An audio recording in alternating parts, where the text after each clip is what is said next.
মাথায় সাদা পাগড়ি, চোখে সানগ্লাস। এমপি হওয়া সত্ত্বেও তিনি সাধারণ জনগণের মতো রিকশায় ঘুরে বেড়ান। এমনকি সংসদের শপথ বাক্য পাঠ করতেও গিয়েছেন রিকশায় চড়ে। ত্রয়োদশ জাতীয় সংসদ নির্বাচনে আওয়ামী লীগের ৩৫ বছরের দুর্গখ্যাত মাদারীপুর ১ আসনে জয়লাভ করা এই তরুণ তুর্কির নাম পীরজাদা হানজালা। নির্বাচনের আগে ও পরে নানা প্রশংসনীয় ও ব্যতিক্রমী কর্মকাণ্ডের ফলে বর্তমানে তার নাম সকলের মুখে মুখে। কখনো তিনি রাতের আধারে চাঁদাবাজকে পাকড়াও করছেন, কখনো আবার বাসস্ট্যান্ডে গিয়ে অতিরিক্ত ভাড়া আদায় বন্ধ করাচ্ছেন। পীরজাদা হানজালার মাধ্যমে মাদারীপুরের শিবচর আসনের সাধারণ মানুষ যেন তাদের চিরকাঙ্ক্ষিত জনপ্রতিনিধিকে খুঁজে পেয়েছে।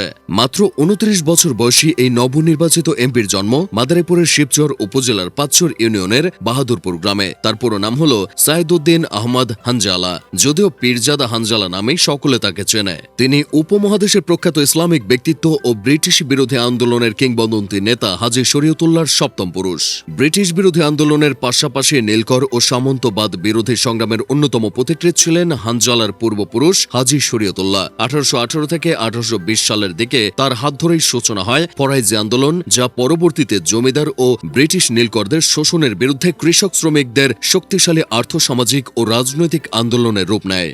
নিজের পূর্বপুরুষের দেখানো পথ অনুসরণ করে পীরজাদা হানজালাও সমাজের ন্যায়, ইনসাফ ও কল্যাণ প্রতিষ্ঠার ব্রত গ্রহণ করেছেন। একজন তরুণ রাজনীতিবিদ হওয়ার পাশাপাশি তিনি এক বিজ্ঞ ইসলামিক পণ্ডিত। এমপির চেয়েও তার বড় পরিচয় হল তিনি একজন ইমাম ও আলেম। এমনকি এমপি নির্বাচিত হওয়ার পরদিনে তিনি জুমার নামাজে হাজার হাজার মুসল্লির সামনে ইমামতি করেছেন। এবারের সংসদ নির্বাচনে ১০ দলীয় জোটের শরিক দল বাংলাদেশ খেলাফত মজলিস শুধুমাত্র ২টি আসনে প্রার্থী দিয়েছিলেন। এর মধ্যে মাদারীপুর ১ শিবচর আসনে তারা ভরসা রেখেছিল পীরজাদা হানজালার ওপর।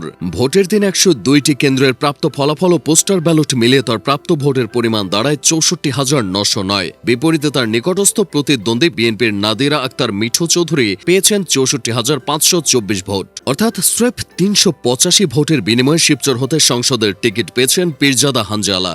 মূলত ৫ই আগস্ট পরবর্তী সময়ে তিনি নিজ এলাকার মাদক কারবারি, নদী থেকে অবৈধভাবে বালু উত্তোলনকারী ও অন্যের জমি আত্মসাৎকারীদের বিরুদ্ধে কঠোর ব্যবস্থা নেন, যা স্থানীয় জনগণের কাছে তার গ্রহণযোগ্যতাকে কয়েক গুণ বাড়িয়ে দেয়। সেই সাথে হাজী শরীয়তুল্লাহর বংশধর হিসেবেও শিবচরে মানুষের কাছে পীরজাদা হানজালার আলাদা এক সফট কর্নার রয়েছে, যা তাকে নির্বাচনে জিততে সহায়তা করেছে। তবে সংসদ সদস্য হয়েও তরুণ এই রাজনীতিবিদ রয়ে গিয়েছেন জনতার কাতারে। নির্বাচনে জয়ের পর রিকশায় চড়ে নিজ এলাকার সাধারণ মানুষের সাথে তার কুশল বিনিময়ের ছবি ও ভিডিও সামাজিক যোগাযোগ মাধ্যমে ভাইরাল হয়। সেই সাথে এমপি নির্বাচিত হয়েই মাদকের বিরুদ্ধে যুদ্ধ ঘোষণা করেন তিনি। স্পষ্ট কণ্ঠে জানান দেন যে আগামীর শিবচরে কোনো মাদক ব্যবসায়ী থাকবে না। নিজ আসনে অনিয়ম ও দুর্নীতির লাগাম টানতে সরেজমিনে তিনি হাজির হচ্ছেন সব জায়গায়। হাজী শরীয়তুল্লাহর যোগ্য বংশধর হিসেবে ইতোমধ্যেই নিজেকে শতভাগ প্রমাণ করেছেন পীরজাদা হানজালা। সামনের দিনগুলোতেও হয়তো সংসদে তার কণ্ঠে ন্যায়, ইনসাফ ও নৈতিকতার বাণী ফুটে উঠবে।